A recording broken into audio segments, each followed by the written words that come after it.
para mitra tekaraos dongengnya ayeuna terang-terang bagian ke-74 pesta badamang dia namatkeun bagian ke-73. Mugi-mugi dongeng-dongeng ieu tiasa nanggo hiburan pangbeberamana. Carios nyambung judulna gara-gara harta. Mangga para mitra gara-gara harta ieu nincak bagian ke-74. Ari kembang tangkil naon namina uceng para mitra ada kembang tangkil uceng raos para mitra di sayur asem para mitra tangkil mah di sayur lodeh aduh para mitra tangkil kembang tangkil sayur lodeh sayur asem raos para wargi mangga atuh mangga kasugri kaum dangu mangga ngaturkeun wilujeng adamukeun dongeng-dongeng nu judulna anu seueur judulna para mitra di playlist Mangga Official. Pami oyong ina buka wen di klik ke playlistna di Mangga Official ke kabuka sadaya anu parantos diupload sadaya aya di dinya mangga nyangakeun dongengna judulna gara-gara harta karangan Bapak Tatang KS dina bagian ke-74 wilujeng ngadamukeun.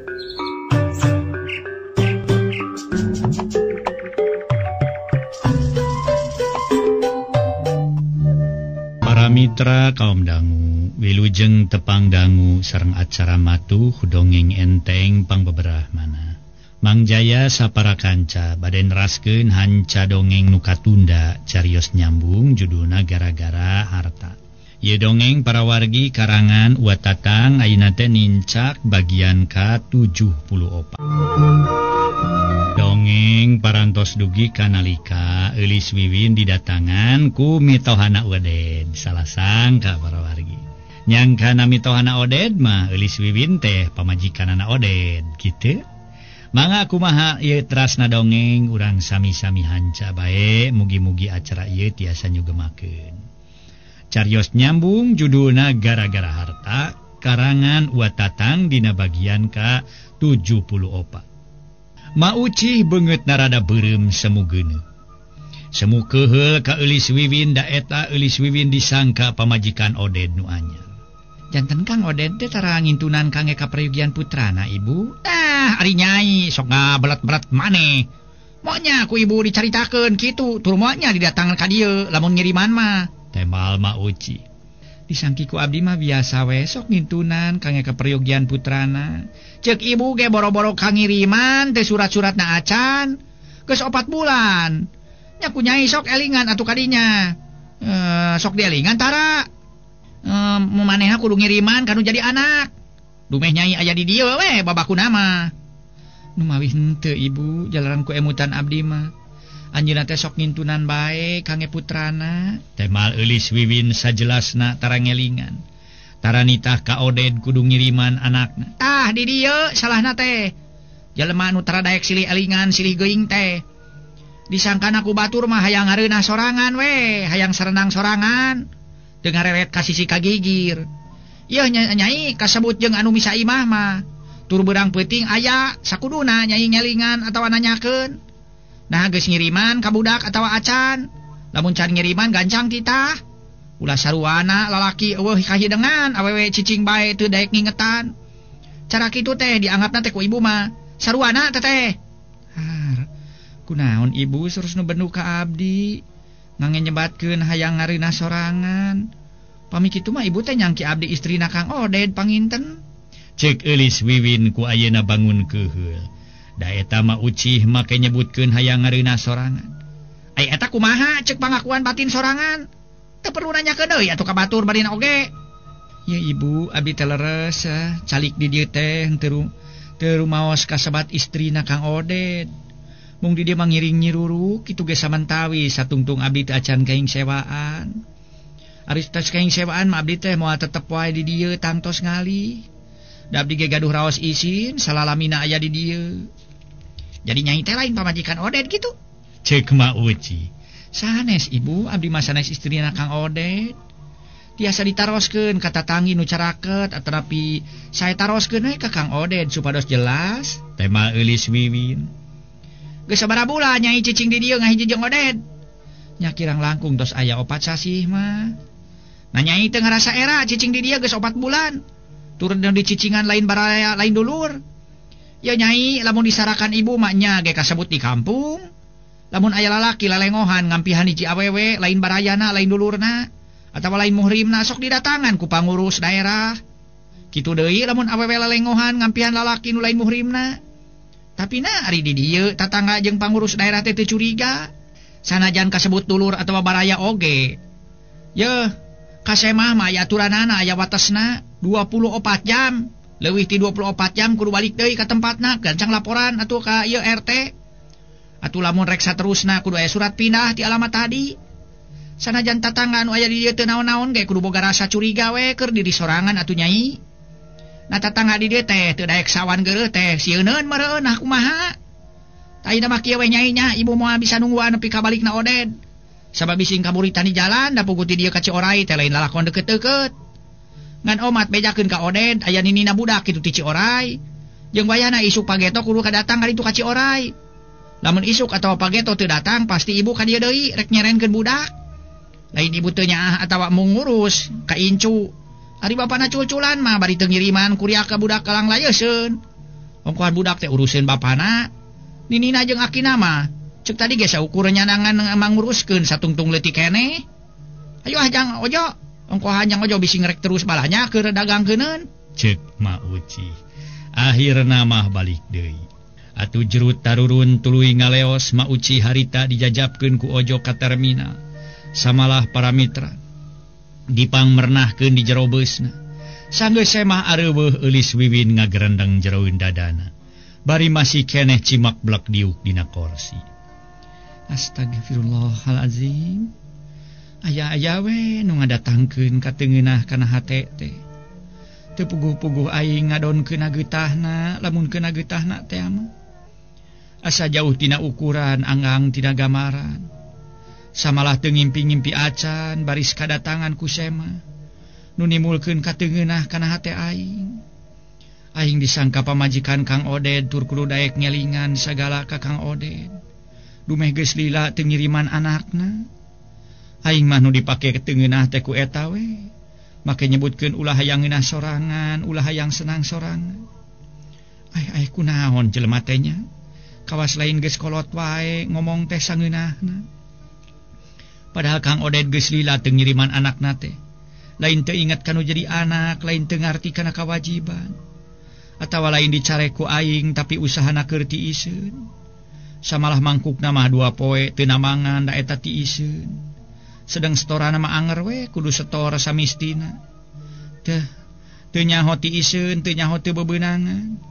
Satiap beca geus dibawa tetep kudu di storan. Bisi manghidahar sapopoe. Heueuh. Bisa manghidahar sapopoe ge pakaian aing teh pakaian geus 4 potong dijualan, dipake dahar. Da moal hade aing kudu luntah lenteh onaman. Atuh dina boga dahareunana teu kolu ari aing cecelebekan dahar sorangan. Nya kapaksa jeung Kang Oded babarengan. Seolah-olah karumasaan aing milu nyiruruk di dieu. Nah atuh meuni susah neneangan sewaan di kota. Dalam ceuk aya sewaan meureun ti kamari ge aing teh geus pindah ti dieu. Moal ngahiji jeung Kang Oded. Tadi nama aing unur ti imah dunungan teh nyata hayang nyingkahan pi omongeun. Tina perkara anak dunungan. Perkara Cep Hardi. Ayeuna aya deui piteungeunaheun teh kana hate. Nah aing menta dikawin wae kitu ku Kang Oded, kagok disangka. Cenah eta anakna diserenkeun ka dieu baeu teh teuing ku aing sora moal burung diurus, moal burung diparaban. Ceuk eulis Wiwin. Geus kitu mah tuluy ka dapur. Rek nyangu sabab geus burit. Memang sabenerna Oded usahana dikeresakeun keur tiiseun. Rajeun init namangan ukur meunang keur setoran. Atuh temahna keur Oded ngerasa bingung jeung era ku eulis Wiwin. Dumeh anu ngaluaran risiko sapopoe teh ti manehna. Ladang ngajualan pakaian. Ari rek eureun tina namangan beca kudu kana naon pikeun usaha deui. Ngalamar ka unggal pabrik eueuh lowongan. Rek dagang teu boga modal. Tungtungna keur Oded bati rumahu. Mana nu jadi anak geus 4 bulan can dikiriman pangaji sapeser penyon acan. Pukul 5 harita Oded kakara balik tas namangan bari ngajingjing kantong keresek dieusi ku sampe menang meuli ti pasar. Da kuatna kana sampe atuh sampe we nu dibeli ku manehna. Kalacat Oded unggah tuluy kebat ka dapur. Kasampak Eulis Wiwin keur nyamel. Aturet Eulis Wiwin ngareret kalawananya. Name mulih Kang? Nyalis geus jangu acan. Parantos Kang bade tuang ayeuna kitu. Moal waka cara pekene. Temal Oded bari guprak nunda sampe tina kantong keresek. Dupi eta nyenak sampe ti mana Kang? Bieu menang meuli ti pasar dikersakeun betayang seupan sampe. Kabita ningali di tukang bajigur. Temal Oded tuluy ngarongkong bekong dieusi ku cai ente haneut keneh. Regot nginum geus nginum tuluy udud. Katingalina kaayan Oded meni bangun anu tareunangan pisan jeung pasemon rada pucet. Nya teu rek lungsek kumaha kasebut nu tas namangan beca.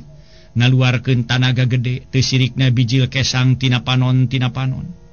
Atuh sanajana bari ripuh-ripuh ge kapaksa dikeureuyeun da eueuh deui pagawean. Ari teu maksakeun kitu kasebut namangan beca rek di mana pikeun dahar. Pamimual wakatuang mah atuh ka jaman heula atuh Kang sabaros jongjon sareng supados seger we kana salirana ceuk Eulis Wiwin bari neuteup. Nya rek kacai heula tuh Win ari anu leutik di mana Win? Itu dipoekeun Kang di payun temal Eulis Wiwin. Jurut Oded turun tuluy kacai bari jeung dinyampaikeun anu leutik dina tak-takna. Ari Eulis Wiwin harita ngamparkeun samak di dapur tuluy nyadiakeun sangu jeung deungeunna, angeun kangkung, lauk asin para mitra sadaya, lauk asin sepat, atuh lalabna tespong, atuh samelna samel oncom. Kitu deui piring jeung alas disadiakeun 2 siki, bekong dieusian ku cai ente. Tuangan nu kieu mah tuh para mitra hebat. Aduh, Mang Jaya ge aya tuangan model kieu wah atas setara ngaliuk deui para mitra langsungnya dihampol. Aduh, eta mah atuh hobi pisan. Eta geura pengen lalabna tespong para mitra samalna samal oncom tos aduna we eta mah. Aduna para mitra geus lah geserkeun we soal angin kangkung namanya. Eta we sepatna gitu. Asin sepatna tos we lah eta mah. Cekap sakitu ge para mitra sadaya. Aduh cekap. Teu kada direumeui ku nu sanes deui. Sanguna ngebul. Aduh sugan mah. Ngaso heula para mitra ibari nyawang kedaharan. Yang tuangeun mah janten lapar cenah. Para mitra anu mulia, nyaan ditilihkana kitu nama keur Eulis Wiwin meuni alah batan kasalaki we ngabulaan Oded. Komo lamun katalian ku hukum laki rabi bener-bener satyana. Tekungsi setengah jam Oded geus balik ti cai tuluy salat asar heula di kamarna. Teu lila salat asarna tuluy dalah rengse salat asar tuluy dalahar. Jeung Eulis Wiwin di dapur meuni bangun nu ponyo naker. Dahar meningali mednya teu rek ponyo kumaha atuh sasat. Tas balik namangan capek jeung geus lapar. Tapi mungguh batin makeur Oded ngarasa karunya jeung era ku Eulis Wiwin. Erana ngadon di paraban ku awewe atuh karunya nada puguh bisa kabeuli beas jeung deungeunna teh. Sasat lada ngajualan pakaian Eulis Wiwin. Bada magrib harita teh sabada Oded jeung Eulis Wiwin ngalaksanakeun ibadah salat magrib. Tuluy nariis ditepas kabeneran hade poena. Langit bengras taya aling-aling. Atuh angin leutik ngadalingding siga mepes kana hate 2 insan. Tayalian Eulis Wiwin nutas kadatangan ku saurang awewe. Urut mitohana Oded tur nampa caritaan anu ngajadikeun teu geunahna kana batin. Ngan harita Eulis Wiwin can nyaritakeun yen tas kadatangan ku urut mitohana Oded. Atuh kitu deui Oded ngadon ngabetem siga nu hoream ngomong atawa duka lamun teu hayang ngomong. Nyedak kawanci Isa bentang di awang-awang geus mimiti baranang. Bijil ting carelak ting kartip lir jalma nu keur silih kiceupan. Tur nyaksian kana polah Eulis Wiwin jeung Oded nu keur ting jarentu ditepas. Tapi akhir nama Oded teu burung nyarita kitu ge bangun daria jeung rada lumengis. Kumaha wae atuh akang teh Win bet jadi kieu geuning. Sanggeus ditinggalkeun ku indung budak teh usaha teu sirikna si susu ti dungdung. Cek paribasana hulu dijen suku teh. Cek cohagna nepi kabijil kesang tina panon-panon.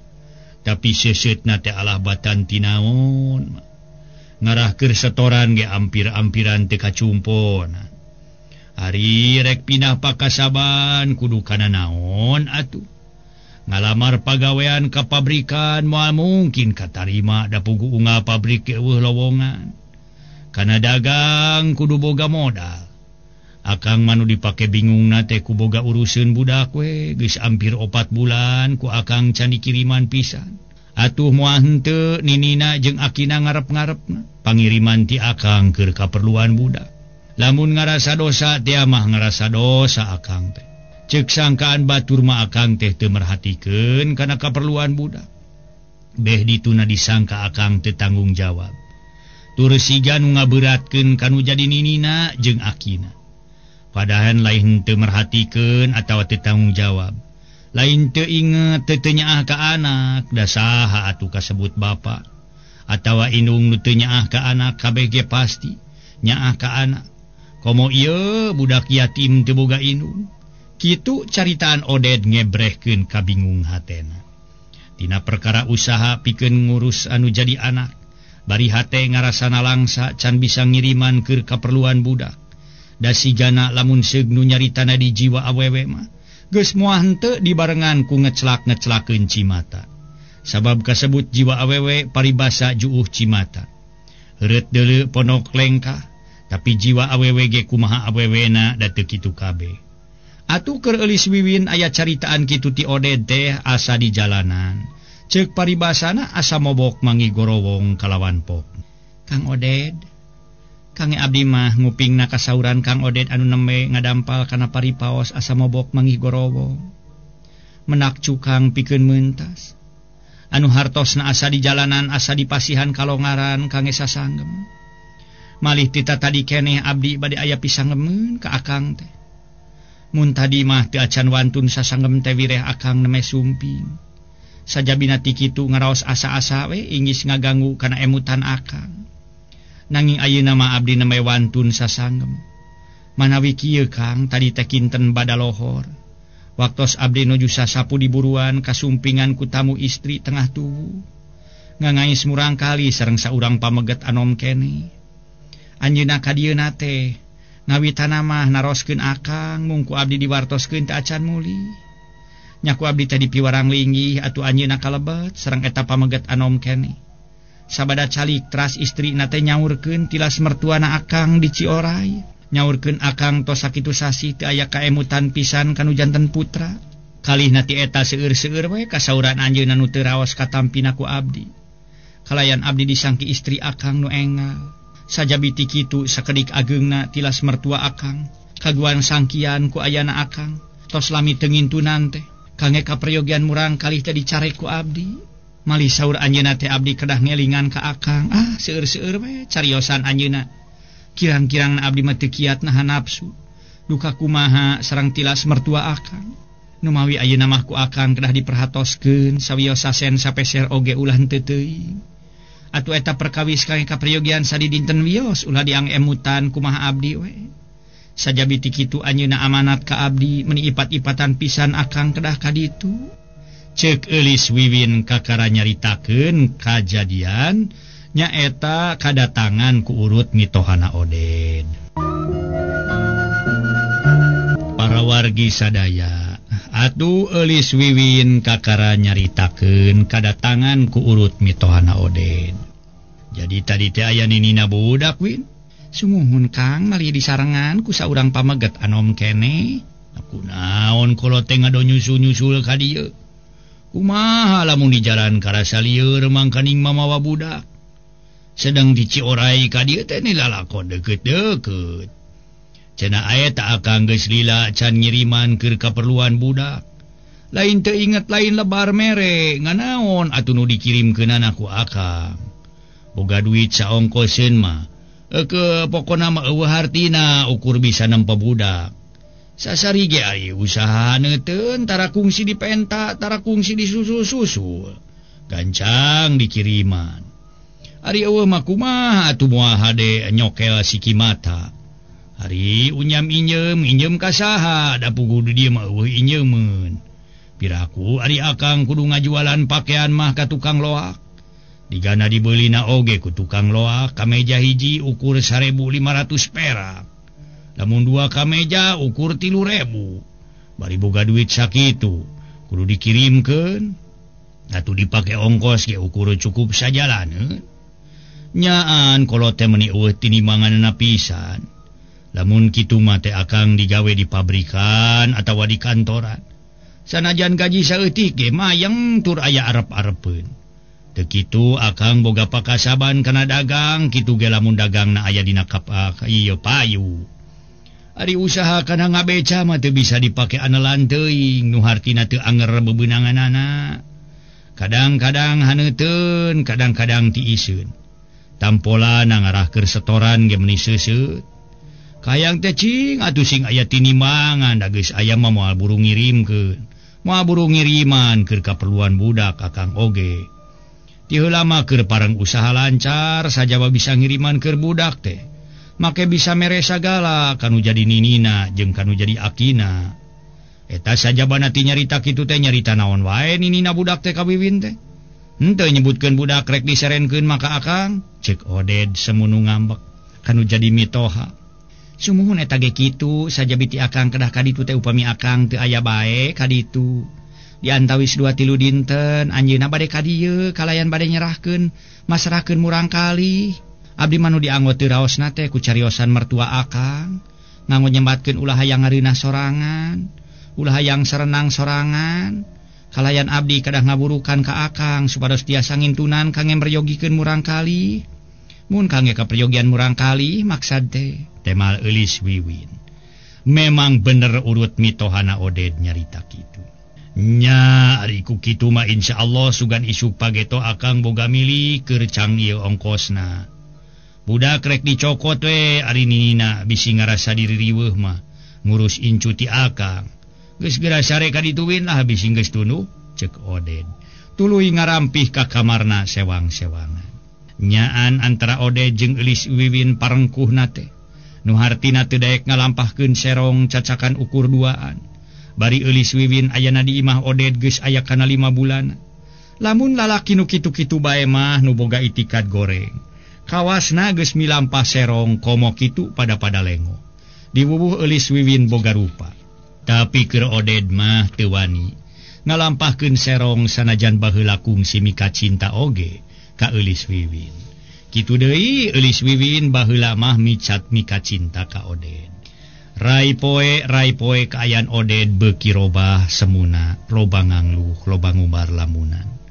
Ngarasa bingung teu manggih tungtung mikiran nu jadi anak. Tadi nama waktu ngobrol jeung eulis wiwin aya pikiran budak rek dicokot di nintina. Tapi ayeuna ngarasa bingung ari nu dipake bingungna saha nu baris ngurus budak. Saleuheung lamun eulis wiwin ridoeun ngurus budak. Kumaha lamun teu ridoeun kana pasti bakal pugag usahana. Tungtung nama dina hiji poe balik tas namangan teh teu kungsi dahar heula. Kalah katurun ti imah tuluy ngaleos. Ari eulis wiwin ku ayana ningali polahna Oded kitu, timbul ngarasa teu betah. Ceuk pikirna palang siang Oded geus mungeun kacicingan ku manehna. Da eta we geus aya kana 5 poena Oded alumbai. Dititah dahar hararese jeung ayeuna mah tara daek obrol kawasasari. Lamun nyarita siga nu saperluna. Ku dasar kitu eulis wiwin aya pikiran hayang balik ka sarakanana. Sakumaha rencana ti heula waktu digawe keneh di lanjang, jadi lanjang di ibu ramana Cep Hardi. Lamun kitu teh mah keur eulis wiwin salah sangka salah taksir.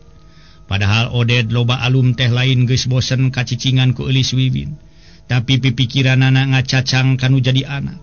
Dicokot ti ninina kumaha saha nu baris ngurusna. Ari teu dicokot bisi ninina jeung akina ngarasa karugian ngurus incu.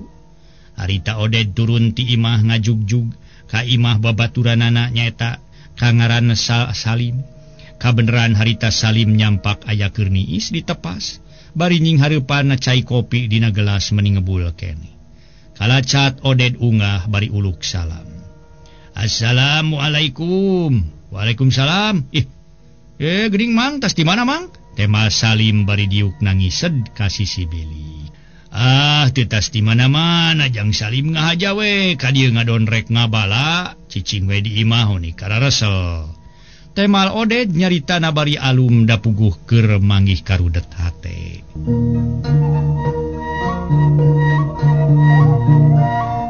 Harita Salim sabada ngadenge caritaan Oded jen kararesel di imah atuh manehna ge ngajawab, "Ih nya ka dieu we atuh Kang ari karesel mah. Duk abdi ge moal disaha-saha malah atoh we boga batur ngobrol." Kamana ari si Nyai jeung budak mun asa sarpiki ieu Lim?